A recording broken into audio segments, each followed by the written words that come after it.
Charcoal conquered the world because it introduced heating to people, smokeless. It also introduced bronze, copper and iron for smelting, so giving people tools. And today it gives you a lot more. People do not realise and have forgotten what charcoal has done for the world, and we need to be reminded of it.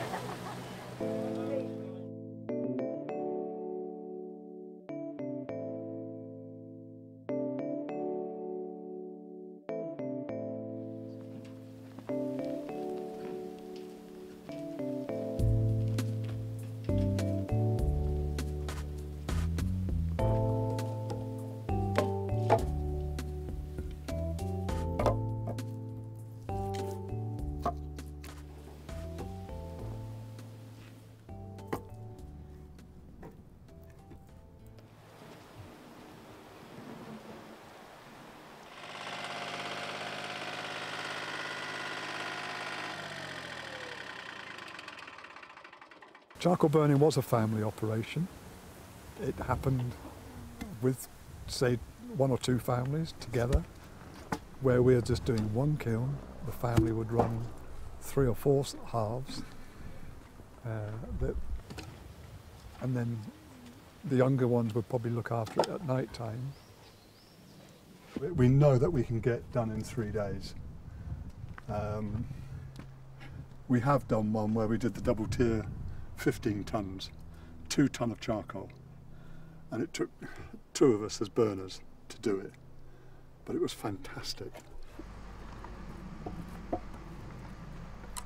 You know, I think it's 8,000 years old. I just think if somebody can keep it going, in a third world country they still do it, so why can't we still do it here? I don't think we should disappear. We're history, but we're living history, which is more important. So from me, there's been 3 others now who do it, but they all still come here and measure and everything else, so it's quite interesting.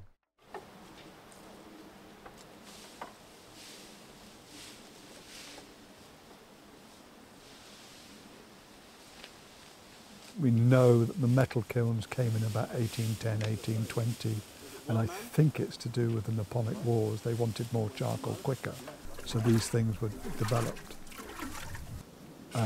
Up to the Second World War, there were still charcoal burners using traditional burns because they didn't think they wanted to buy a metal kiln, so they still built. And the average burn in those days would take 5 days because they would put 15 tonne of wood in the kiln.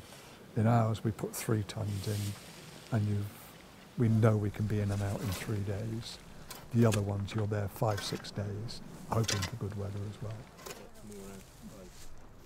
And just push it in, Ollie, and pour some soil. Put some soil on it. Put your hands underneath and I'll put the soil above you. That's it. And just push it in. That's it. That'll be fine. Today, in the woods, no matter what we do, we have rules and regulations. In charcoal burning, they give it to us. In coppicing, they give it to us. And it's the charitable organisations that run these groups have the ears of the government, and it shouldn't be. They're not earning their living from what we do. I have to make my money from my 2 hands and the wood that I work. If I don't make it, I don't survive. So I always say to people, please listen to us with muddy boots.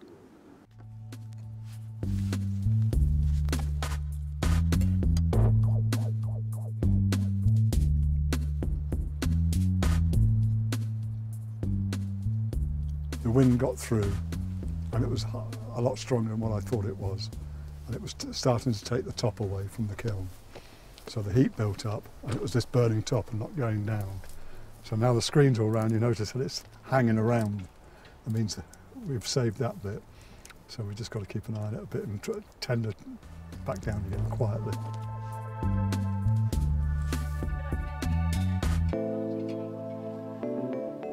Whether you work a metal kiln or an earth kiln, as soon as it's alight, it's talking to you. You can hear crackling inside, you can hear steam moving, because it all makes a sound to us, and that's what you're listening for. But on an earth one, you're much more aware of it because of the movement, the changes in colour in the soil, where tars and other things are coming out. You become not part of it, you're aware of it all the time. You can hear a crack in the night and you'll get up and go to it, because you know you've either got a hole or one side has moved in.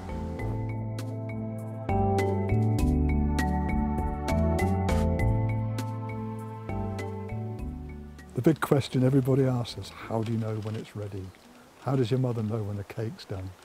She puts the knife into it. With us, it's colour of smoke, the smell of that smoke, and you just know you're going to get no more out of it by letting it go any further.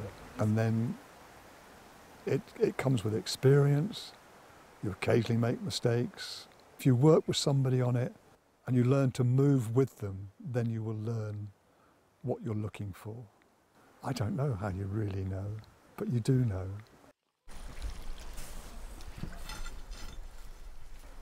And then you know it's time to add the water to steam it shut. A lot of noise, a lot of movement. Give it 6 hours and let's get in there with shovels and that and get it open. Spread it out and kill it and bag it up and take it home. Leave the site clean and you know you've done a good job. Charcoal today, and even wood today, 50% of the world cooks on it or heats on it. But if you think of the things that use it, this 8,000-year-old craft, you've got the space shuttle up there, it needs it to purify the air. Submarines need it, exactly the same thing to purify the air. You can buy it today in tablet form to get rid of an upset stomach. You can find it. If you've taken poison, they will give you it as a milkshake and it will flush you out as clean as a whistle. You wear, eat and drink, there's carbon somewhere there.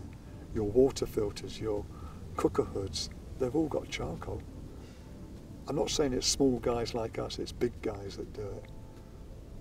But if you can support your local charcoal burner, you really are helping the environment. You're helping people, you're helping the carbon content, and you're keeping a rural worker out there working.